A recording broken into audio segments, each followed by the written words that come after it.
Chers amis, bonjour et bienvenue à la communauté d'études quotidiennes de la Bible. C'est toujours un plaisir de vous saluer lors du partage de la méditation quotidienne pour adultes tirée du livre Dieu est ainsi, portrait de la grâce et de l'amour divin écrit par Roberto Herrera. Je tiens tout d'abord à renouveler mes remerciements à votre endroit pour votre fidélité à l'écoute et au partage de nos différents contenus, tout en espérant qu'il reste pour vous une source de bénédiction. La méditation d'aujourd'hui est intitulée « Dieu se révèle à nous au moyen de la création ». La terre est remplie de la miséricorde du Seigneur. Psaume 33, verset 5. Dieu veut que nous reconnaissions les œuvres de ses mains dans toute la création. Il a donc rempli la terre d'une beauté et d'une fonctionnalité qui montrent clairement sa bienveillance.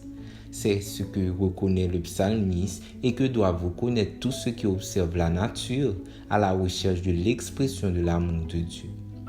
Les leçons de vie que nous pouvons apprendre de sa création sont nombreuses si on accepte qu'il nous parle à travers elle. Il ne fait aucun doute que si nous nous percevions la voix de Dieu dans tout ce qu'il a créé, nous le sentirions plus proche. Quand Jésus était sur cette terre, il a consacré son temps et ses énergies à enseigner au sujet du royaume des cieux.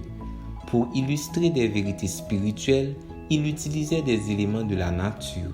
C'est une preuve que, comme le dit le psalmiste, la terre est remplie de la bienveillance de Dieu.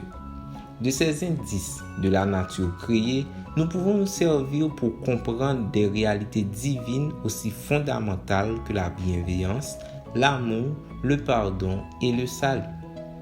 Jésus a parlé du lit des champs pour illustrer que son incomparable beauté devrait nous rappeler que si Dieu prend soin de rendre une fleur si éphémère, si belle, il prendra à plus forte raison soin de nous qui valons plus qu'une fleur.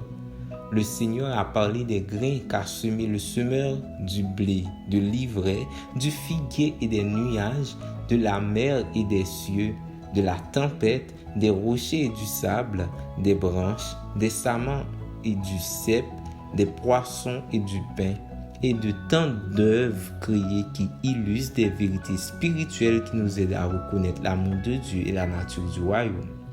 Jésus n'a pas vécu en marge de sa famille et de la société.